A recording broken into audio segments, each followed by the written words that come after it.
الحمد للہ رب العالمین والعاقبۃ للمتقین والصلاة والسلام علی اشرف الانبیاء والمرسلین نبینا محمد وعلی آلہ واصحابہ اجمعین۔ پچھلے درس میں ایک دعا ہم نے دیکھی تھی، اور وہ دعا تھی مکروب کی حالت میں، یعنی کرب کی حالت میں اللہ کے نبی صلی اللہ علیہ وسلم جو پڑھتے تھے، اور عبداللہ ابن عباس رضی اللہ تعالیٰ عنہ نے جو فرمایا کہ اللہ کے نبی صلی اللہ علیہ وسلم کی دعاؤں میں سے کرب کی حالت میں آپ کی وہ دعا تھی جو ہم نے دیکھا تھا۔ 3 الفاظ تھے، اور تینوں الفاظ توحید الوہیت سے شروع ہوتے تھے، لا الہ الا اللہ، لا الہ الا اللہ، لا الہ الا اللہ۔ بہت جامع الفاظ ہیں، ہم نے یہ دیکھا تھا۔ آج ایک دعا ہم دیکھیں گے اسی حوالے سے، اور یہ ابو داؤد کی روایت ہے، اور اللہ کے نبی صلی اللہ علیہ وسلم فرماتے ہیں کہ دعوات المکروب، جمع کے ساتھ دعوات المکروب، یعنی ہم نے دیکھا تھا مکروب کرب کس کو کہتے ہیں؟ ایک ہے غم، حزن، اور ایک ہے کرب۔ حزن میں صرف دل کا جو غم ہوتا ہے نا، وہ حزن ہے، اور کرب میں دونوں چیزیں آتی ہیں، دل کا بھی غم ہو اور باہر کے بھی حالات خراب ہو اس کے، یعنی دل آدمی کا غمگین ہو، بے چین ہو، اور باہر چاہے اس کے مالی نقصان ہو، چاہے اس کے دشمن کا خوف ہو، چاہے جسم کی بیماری ہو، تو وہ کرب ہے۔ کہتے ہیں کہ اللہ کے نبی صلی اللہ علیہ وسلم جو ہے مکروب کی دعاؤں میں، یعنی مکروب کی حالت میں دعاؤں میں سے ایک دعا آپ یہ کہتے تھے۔ کیا کہتے تھے؟ 4 الفاظ ہیں، جیسے وہاں 3 الفاظ تھے نا، یہ 4 الفاظ ہیں، بہت جامع الفاظ ہیں اور پڑھنا چاہیے۔ اللہم رحمتک ارجو، نمبر 1، پہلا ٹکڑا ہے۔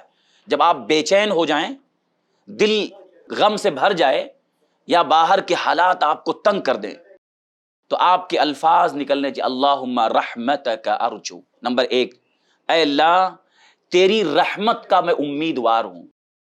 آدمی برے سے برے حالات میں اپنی صلاحیت، اپنے اعمال پر اعتماد نہ ہو، اعتماد اللہ کی رحمت پر ہو، بھروسہ اللہ کی رحمت پر۔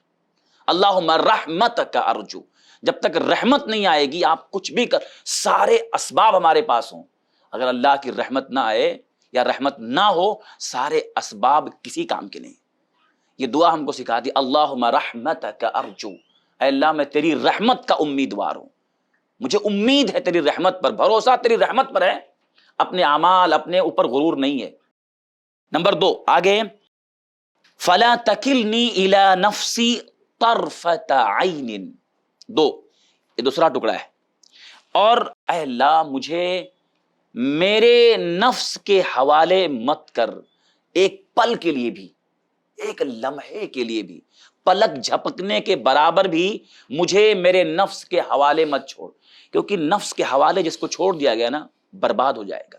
نفس انسان کو گھسیٹ کے گمراہیوں میں لے کے جاتا ہے، ان النفس لامارۃ بالسوء، نفس کا کام ہی ہے کہ اس کو انسان کو گناہوں میں لے کے جائے۔ اگر اللہ چھوڑ دے انسان کو نفس کے حوالے، انسان برباد ہو جائے گا، دین اور دنیا دونوں کی بربادی اس کی ہو جائے گی۔ اللہ سے مانگنا ہے، اللہ مجھے ایک پل کے لیے بھی مجھے میرے نفس کے حوالے مت کر، کیونکہ نفس کے حوالے جس دن ہو گیا اس دن برباد ہو جاؤں گا میں۔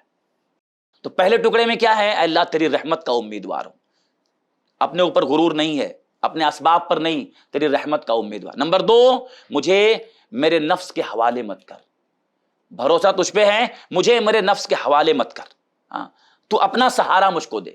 اور نمبر 3، تیسری چیز ہے، وَأَصْلِحْ لِي شَأْنِي كُلَّهُ، وَأَصْلِحْ لِي شَأْنِي كُلَّهُ، میرے سارے معاملات، میرے سارے کام اس کی اصلاح کر دے، درست کر دے، میرا ہر کام صحیح کر دے، چاہے وہ دین کا کام ہو، چاہے دنیا کا کام ہو، دینی معاملہ ہو، دنیاوی معاملہ ہو، چھوٹا ہو بڑا ہو، ظاہری معاملہ ہو، باطنی معاملہ ہو، ہر معاملے کی اصلاح کر دے۔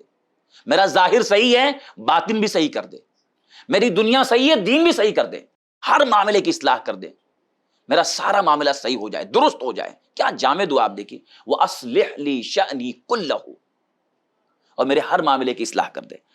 لا الہ الا انت، آخری ٹکڑا ہے، تیرے سوا کوئی معبود نہیں۔ ابن تیمیہ رحمہ اللہ فرماتے ہیں کہ یعنی آخری ٹکڑا، یعنی دعا ختم کہاں ہو رہی ہے؟ توحید پر، دعا کا خاتمہ توحید پہ ہو رہا ہے، اور توحید یہ سہارا ہے، ہر مصیبت سے نکلنے کا سہارا اللہ کی توحید ہے، خاتمہ توحید پہ ہو رہا، لا الہ الا انت تیرے سوا کوئی معبود نہیں. تو یہ جو ہے کتنی جامع دعا ہے. یہ اللہ کے نبی صلی اللہ علیہ وسلم نے کس میں فرمایا؟ جب آدمی بے چین ہو جائے دنیاوی معاملات میں یا اندرونی غم اس کو جکڑ لے تو آپ پڑھیے چلتے پھرتے اٹھتے بیٹھتے اللہم رحمتک ارجو فلا تکلنی الی نفسی طرفۃ عین 3 واصلح لی شأنی کلہ لا الہ الا انت. اللہ تعالی ہم سب کو اس دعا کی پابندی کرنے کی توفیق دے، اور جب بھی ہم دنیاوی معاملات میں یا کسی معاملے میں بے چین ہو جائیں، پریشان ہو جائیں، نبی کی بتائی ہوئی دعا کا اہتمام کرنے کے اللہ ہمیں اس کی توفیق دے. آمین. تقبل یا رب العالمین. سبحانک اللہم بحمدک اشہد ان لا الہ الا انت استغفرک واتوب الیک. ایسے ہی فائدہ مند اسلامک ویڈیوز دیکھنے اور منہج سلف پر کتاب و سنت کی تعلیمات کو عام کرنے میں ہمارا تعاون کریں تاکہ آپ کے لیے ذریعہ نجات، جنت کے حصول کا سبب، ساتھ ہی مال میں برکت و اضافے کا ذریعہ بھی بنے. آمین. جزاک اللہ خیرن.